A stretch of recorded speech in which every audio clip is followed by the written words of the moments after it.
नमस्कार। मैं हिना प्रसून बहुत बहुत स्वागत करती हूँ आप सभी का अपने चैनल हिना प्रसून एस्ट्रोलॉजी में।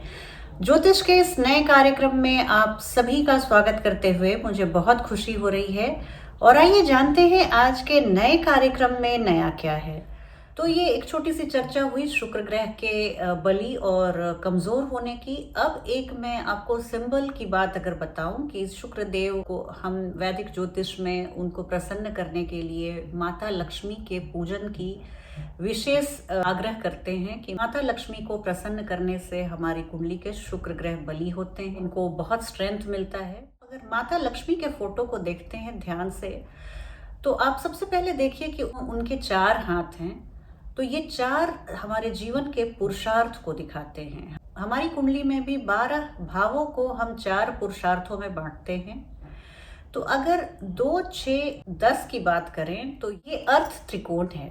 हमारे 2, 6 और दशम भाव जो हैं वो अर्थ त्रिकोण में आते हैं। और यहाँ पर अगर इन तीनों भावों में आपकी कुंडली में शुक्र ग्रह हैं तो ये आपके फाइनेंस को दिखाते हैं, आपके प्रोस्पेरिटी और इकोनॉमिक वैल्यूज को दिखाते हैं। आर्थिक तौर से आपकी समझ क्या है, आप अर्थव्यवस्था को कितनी अच्छी तरह से समझते हैं, पकड़ रखते हैं।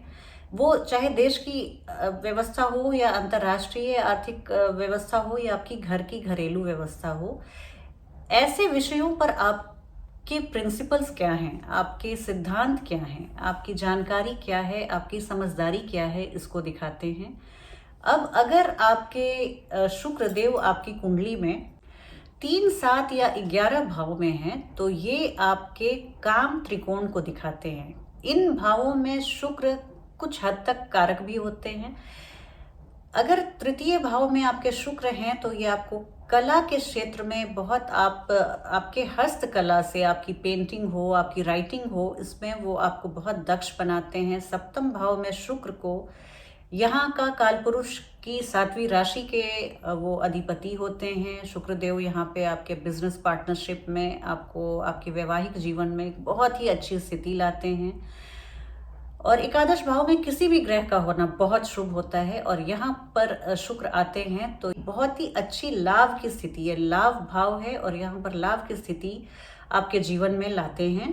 आपकी कामना, डिजायर, प्लेजर, लव और आपकी साइकोलॉजिकल सिद्धांतों को, मनोवैज्ञानिक सिद्धांतों को भी बताते हैं कि आप मनोवैज्ञानिक तौर पर मन के निचले स्तर से भी आप किस तरह की सोच रखते हैं और किस तरह से आप घटनाओं को और किस तरह से आप इनसे संबंधित घटनाओं को अपने जीवन में लेते हैं। अगर आपकी कुंडली में प्रथम, पंचम और नवम भाव में धर्म त्रिकोण में शुक्र देव हैं तो यहाँ पर इनको बहुत ही पसंदीदा भाव है। तो शुक्र ग्रह को ये सभी भाव बहुत पसंद हैं और यहाँ पे वो आपको दिखाते हैं। अगर प्रथम भाव में है तो आप अपने लुक्स को लेकर, तो आपके जीवन के ध्येय को दिखाते हैं, आपके लुक्स को लेकर आपकी समझदारी को दिखाते हैं, आपके एथिकल मोरल कॉम्पास को दिखाते हैं, आपकी नैतिकता और अनैतिकता के जो बीच का डिफरेंस है, जो उसकी डिस्क्रिमिनेशन है, जो उसका अंतर है,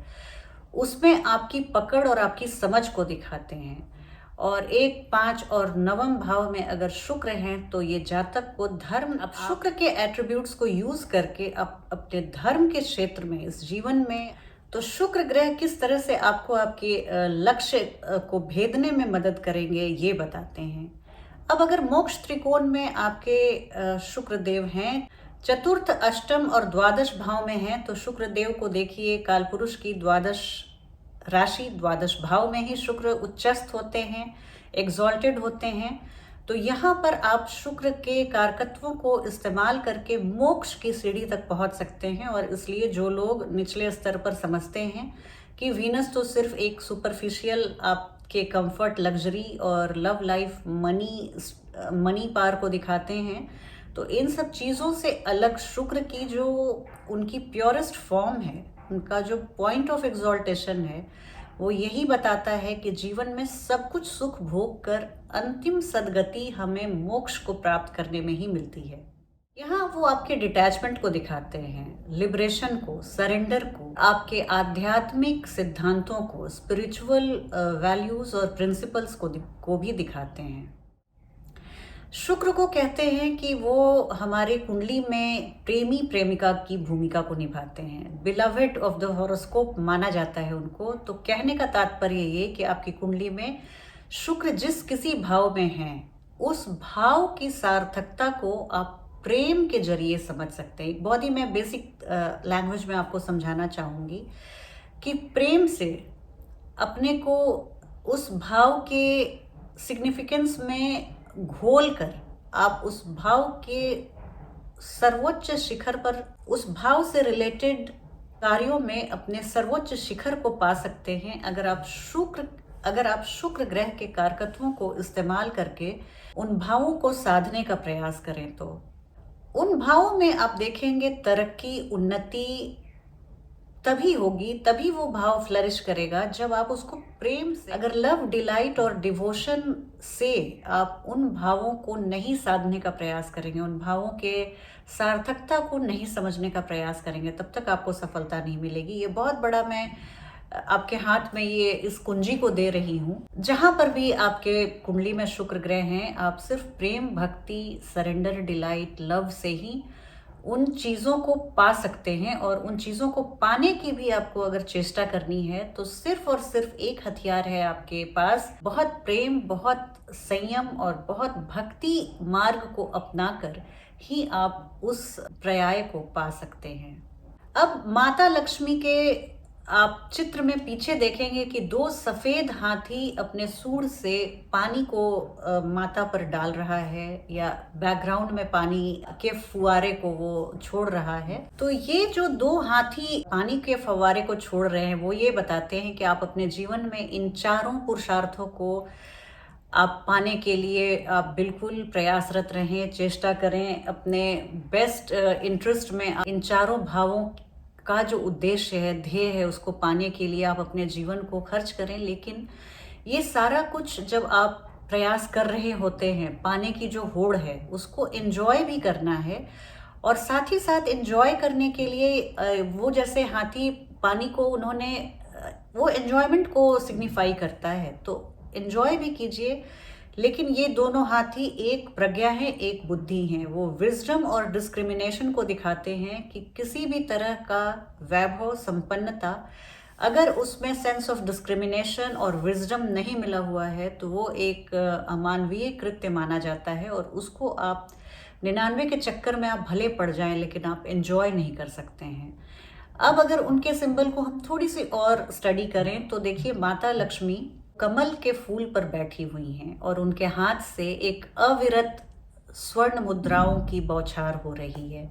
वो ये दिखाती हैं कि अगर संपन्नता बिल्कुल सात्विक है तो इसमें कोई डार्क साइड, कोई अंधेरापन, कोई कालापन नहीं होता है। हालांकि कीचड़ में कमल खिलता है, पर कमल की खूबसूरती यही है कि वो कभी भी अपने को अटैच्ड नहीं करता। कमल के पत्ते पानी में रहते हुए भी बिल्कुल आप उनको पानी की बूंदें बिना किसी ट्रेस को छोड़े हुए, बिना लकीर बनाए हुए वो टपक के गिर जाती हैं और कमल का पत्ता सूखा का सूखा रहता है। तो जो भी हम अपने वैभव और संपन्नता के लिए पूरे जीवन प्रयास करते हैं, उसमें हमें अटैचमेंट नहीं रखना चाहिए। हमें अपने माली हालत के अंदर 2 का 4, 99 के चक्कर की होड़ में अपने जीवन को स्वाहा नहीं कर देना चाहिए। और वैसे पैसों को आप एंजॉय कीजिए, आप टच कीजिए, लेकिन उसमें आप बिल्कुल अपने आप को, अपने व्यक्तित्व को खो मत दीजिए और उसमें अपने व्यक्तित्व को विलीन मत कर दीजिए। एक बहुत अच्छी जानकारी मैं दे दूं, वीनस को, शुक्र ग्रह को हम 5 इंद्रियों से भी जोड़कर देखते हैं।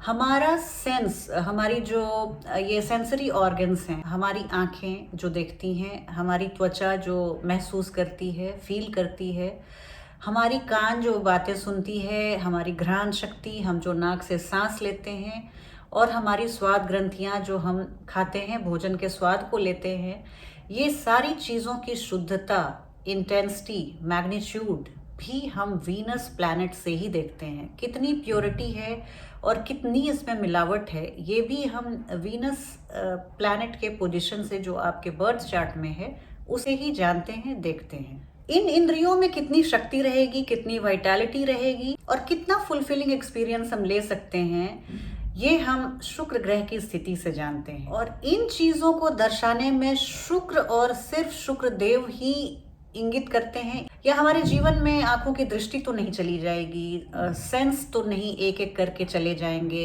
ये बताने के लिए शुक्र को छोड़कर किसी ग्रहों की सहायता नहीं ली जा सकती। शुक्र की स्थिति ही आपकी कुंडली में ये बता सकती है। राहु इससे बहुत क्लोज आ सकते हैं पर उन्हें सफलता नहीं मिलती। वो छद्म तो बांध सकते हैं कि वो शुक्र के रूप को ले सकते हैं और उनके कारकत्वों को वो भी बता सकते हैं, पर अंततः उन्हें पराजय का ही मुंह देखना पड़ता है। शुक्र ग्रह की प्योरिटी के बारे में एक मैं बात और बताना चाहूंगी। शुक्रदेव अगर आपकी कुंडली में बली हैं, एग्जॉल्टेड हैं, निष्कलंक हैं, वो किसी पाप ग्रहों से दृष्ट नहीं है, पाप मध्यस्थ में नहीं है, तो आपके रिश्तों को ढोने की असीम क्षमता को दिखाते हैं। आपको बर्दाश्त करने की क्षमता, किसी भी बैड रिलेशनशिप में भी अगर आप हैं और अगर आपका शुक्र बहुत बली है तो आप उसको, उस बैड मैरिज को, बैड रिलेशनशिप को आप टॉलरेट करते हैं, ढोते हैं, क्योंकि शुक्र ग्रह का मानना है कि one should not fall in love but one should choose to love. तो एक प्रेम की जो सबसे ऊंची पराकाष्ठा है, जो सबसे अछूता सा, जो बहुत एक आध्यात्मिक रूप है, उसके महत्व को शुक्रदेव समझाते हैं अगर हमारी कुंडली में बली शुक्र हैं तो। चूंकि सप्तम राशि के अधिपति हैं लिब्रा, तुला राशि के वो स्वामी हैं, तो इसलिए तुला राशि जो इंगित करती है balance, beauty, harmony in art and architecture को बलि शुक्रदेव इंगित करते हैं, बताते हैं। शुक्रदेव हमारे शरीर में हॉर्मोन्स को भी बताते हैं। तो जैसे अगर पीड़ित शुक्रदेव हैं और उनका किसी भी तरह से आपके द्वितीय भाव, भोजन वाले भाव से संबंध बन रहा है, या अष्टम भाव में हैं और वो पीड़ित होकर द्वितीय भाव को दृष्टिपात कर रहे हैं, तो यहाँ हम जैसे बोलते हैं कि किसी भी तरह के हार्मोनल, जैसे डायबिटीज सेकेंड हाउस फूड का है और वहाँ पे तो पैनक्रियाज की हमारे, चूंकि एक शुक्र ग्रह जल तत्वीय ग्रह हैं, जल तत्वीय ग्रह हैं, तो हमारे शरीर में यूरिन इन्फेक्शन को भी दिखाते हैं। और अगर अच्छी स्थिति में है तो हार्मोन को देखिए, ऑक्सीटोसिन, एंडोर्फिन, गाबा जैसे sedative, pain killer, feel good hormone को भी दिखाते हैं। ऑक्सीटोसिन को लव हार्मोन भी कहा जाता है और अगर आपकी कुंडली में शुक्रदेव अच्छी स्थिति में है तो डेफिनेटली आपके शरीर में ऑक्सीटोसिन की मात्रा बहुत अच्छी होगी। आप में वो क्षमता होगी कि आप प्रेम के जरिए पूरी दुनिया पर विजय हासिल कर लें। शुक्रदेव के बारे में बहुत सारी और बातें बतानी रह गई, चूंकि ये वीडियो ऑलरेडी बहुत लंबा हो चुका है। आप मुझे कमेंट करके ज़रूर बताइएगा आपको ये वीडियो कैसा लगा, और शुक्र ग्रह के बारे में अगर आपको और भी जानकारी चाहिए और अगर आप चाहते हैं कि मैं हर भाव में उनकी स्थिति को लेकर एक चर्चा करूं, एक वीडियो लाऊं जिससे आपको अपने पर्सनल कुंडली में लगा के देखने में मदद मिले, तो आप मुझे कमेंट करके ज़रूर बताइए। आपके सुझावों पर मैं ज़रूर अमल करूंगी।